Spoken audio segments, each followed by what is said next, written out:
now it's my turn to give a speech.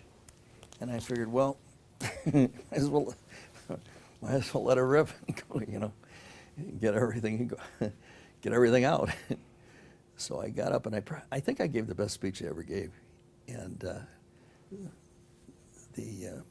I told about why I was proud to be a Democrat and why I was proud to be part of the party and a supporter of the mayor as the leading figure of the Democratic Party in the country, et cetera.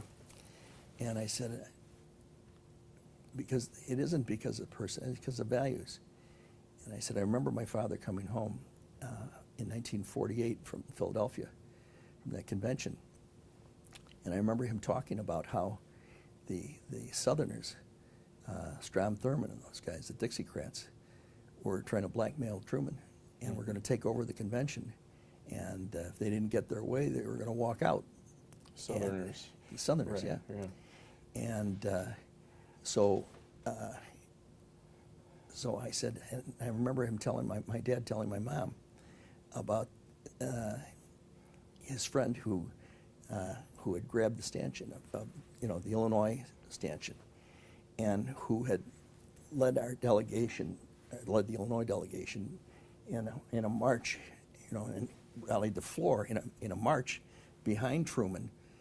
Truman said, "The hell with him," and I said, and the new leader that my father was so proud of that day, who had the courage of his convictions, who had the loyalty, and I'm talking loyalty to stand with the truth, was the greatest mayor and the political leader in the country, Richard J. Daley. And the whole joint goes up. And that was the end of the speech. I figured, well, it's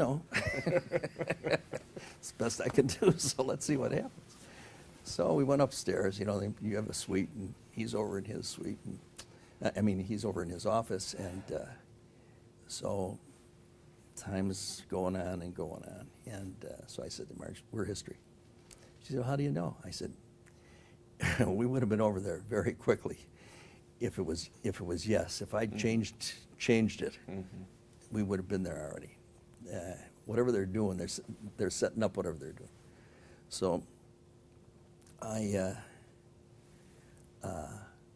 so we finally get the call, and I go over. I go over there. I didn't want to impose that on her. So I go over there, and so Jack Toohey's in with Daley. He won't see me alone. I was supposed to see the mayor, but he's got Toohey there. Now, Toohey, as I said to you, I admired. He was my dear friend, and he helped me out and everything else. But Howlett was his best friend. This was their moment to, get the governorship of Illinois, et cetera. And so the mayor says, "Jack, tell him what the committee decided."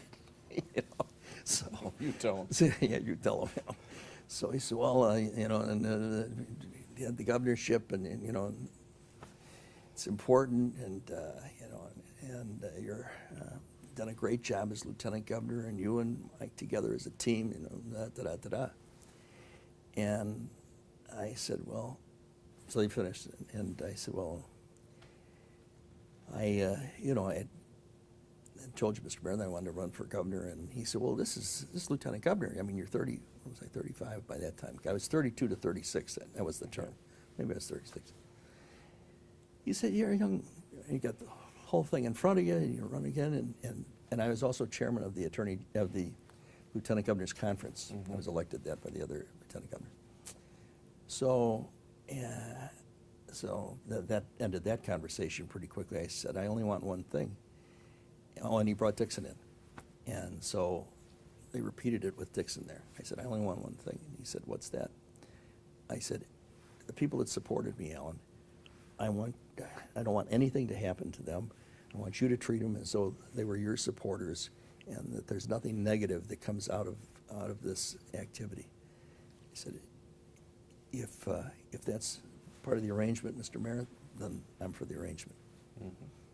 So Dixon said he would, and so the mayor said, "Okay."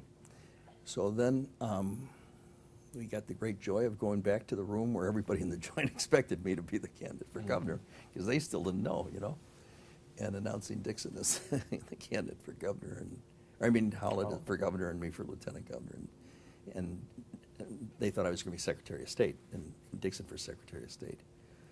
So I was not real happy. The next day I went back to see him, and I said, "Why did you do that to me?" And he said, "What do you mean?" I said, "Mr. Mayor, I came to see you. I asked you. You know, I mean, if you didn't think it was a good idea, why didn't you just tell me that?" Mm-hmm.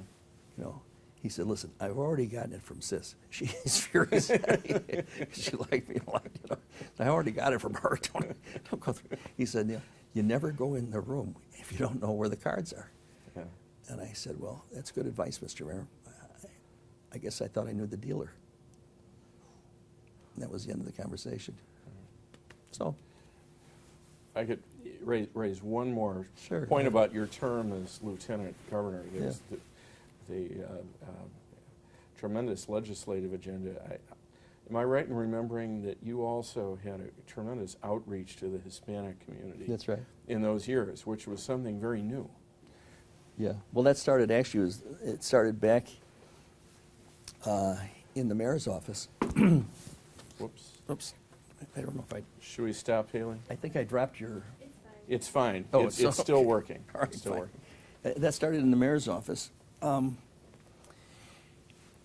When I did Chicago 67, which is worth talking about for a minute, it's Sure. on this tape or something else.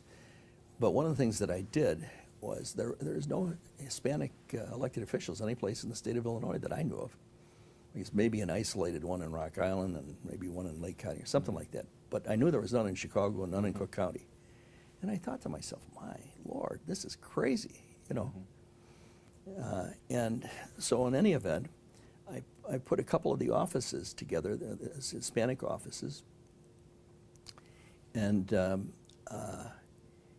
was a fellow named Manuel Toledo, and he'd been every bit a community, coming from the community. He wasn't from a ward, he was from the community, had done a great job, was well respected by the people, as organizer and what have you, and a community leader in their business and sports and everything else.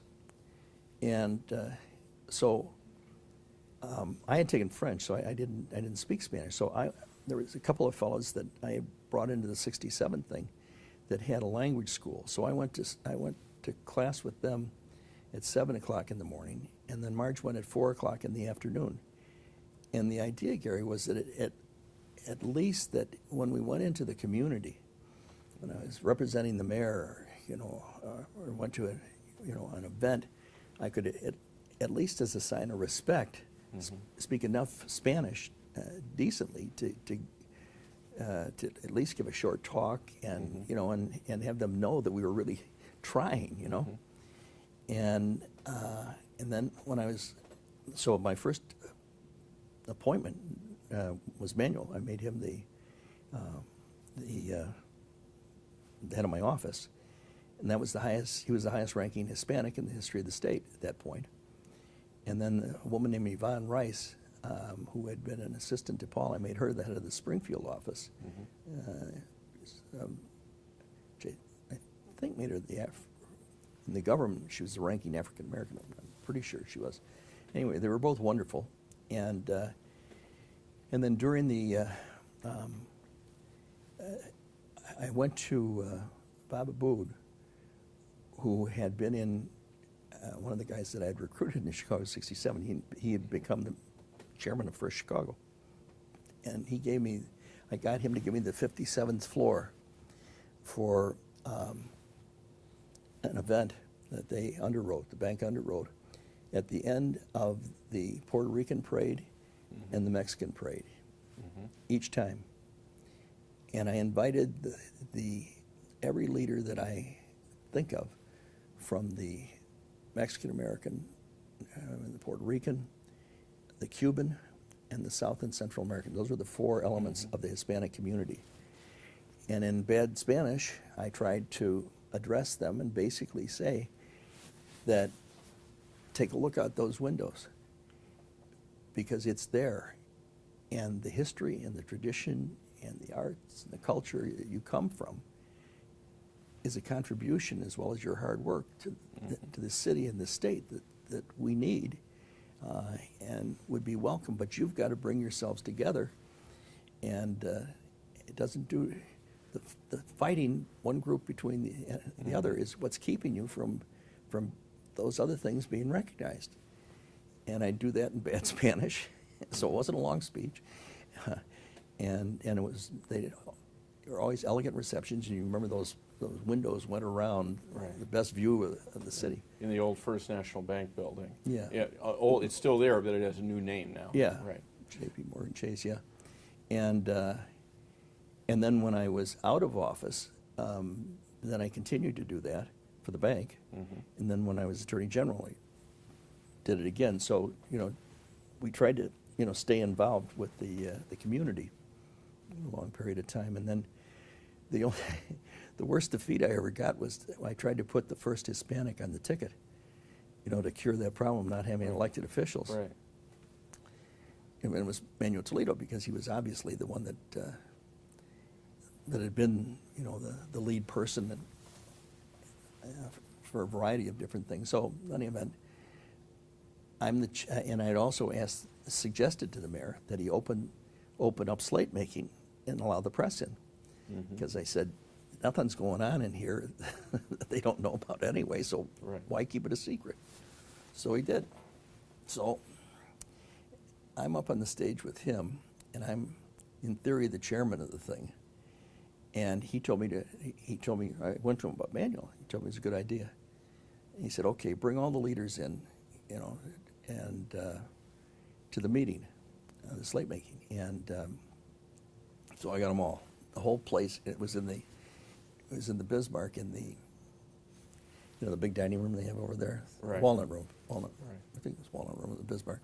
Anyway, they're all there. And everybody is expecting Manuel to be the candidate, or be on the ticket. So the thing started to get out of hand about something, I forget what it was. Anyway, so the mayor says, this whole thing was your idea, not the Hispanic part, whatever, the openness kind of thing. Right. So he said, so you make the announcement that we're going to have an executive committee meeting and that you're going to chair the executive committee.